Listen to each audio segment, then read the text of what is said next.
Did you know that there is a place in England where 4 canals come together? Welcome to my channel. Here are 5 interesting facts about the British canals. 5. The Duke of Bridgewater's Canal. It all started when the town of Manchester began looking for ways to transport coal from the nearby town of Worsley to Manchester quickly and easily. They had been doing this by using pack horses, which was not only slow but dangerous, because the horses would often get spooked and then drop their heavy loads. These are known as canal forks because they look like this. This canal stretches from London to Bristol over a distance of 147 kilometers, which is 91 miles. For example, did you know that the canals in Britain are connected to one another and could theoretically take you from one end of the country to the other on a boat?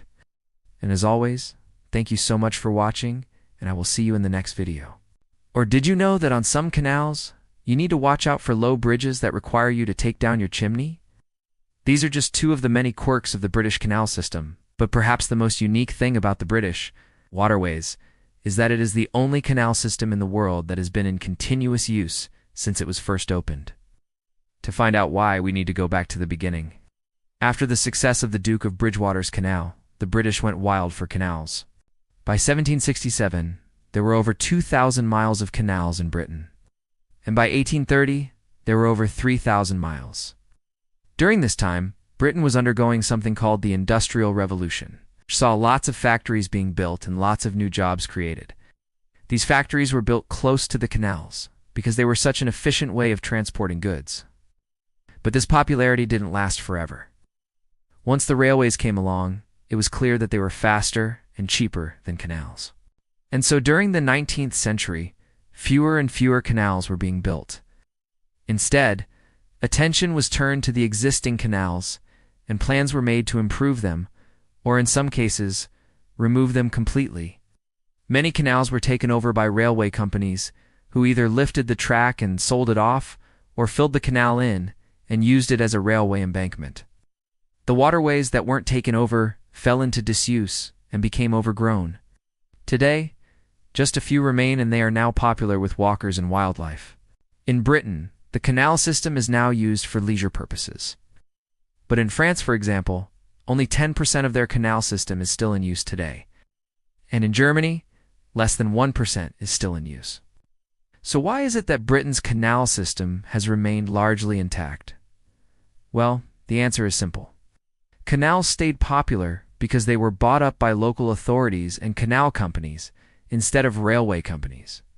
They were then kept in regular use for transporting goods. And even though the railways offered a cheaper and faster alternative, the canal companies were able to survive thanks to government subsidies.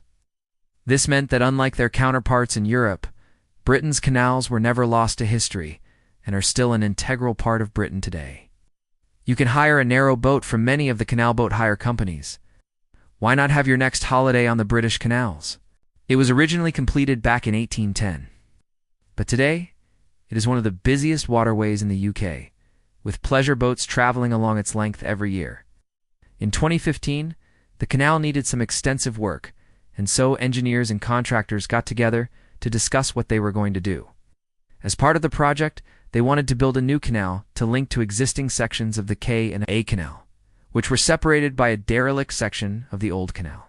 When they set about doing this, however, they realized that if they connected the 2 bits directly, it would create a straight line, and that would make the canal 150 kilometers long, which is 93 miles, making it the longest canal in the UK. However, this wasn't what they were supposed to be doing. They were only supposed to be repairing the old canal.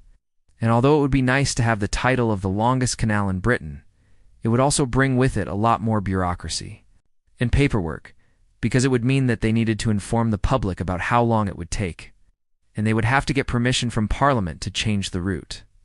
They decided that this was too much hassle, and instead built a 900-meter length that was slightly longer than the original route, making it the same length as before and avoiding all of that extra work.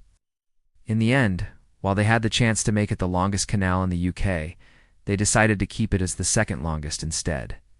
But in one place in particular, not 1, not 2, not 3, but 4 canals meet together.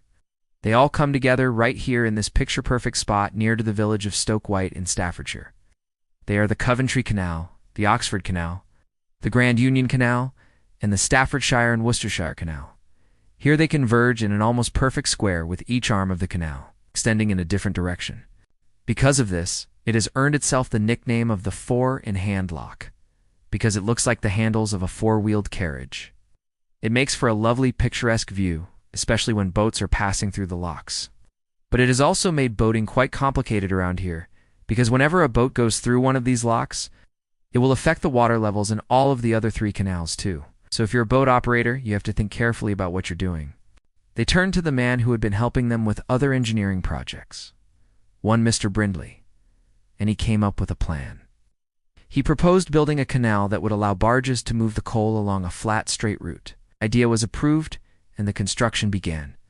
This was back in 1759, and by 1761, the Duke of Bridgewater's Canal was completed. It stretched from Worsley to Manchester, over a distance of 9 miles, and it was here that the world's first purpose-built canal was completed.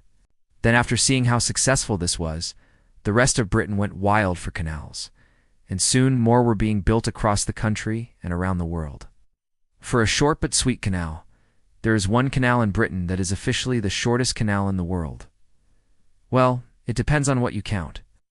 Some people might say that any canal that is man-made is automatically longer than the ones that occur naturally, because others might say that because it is so small that it isn't really a canal at all.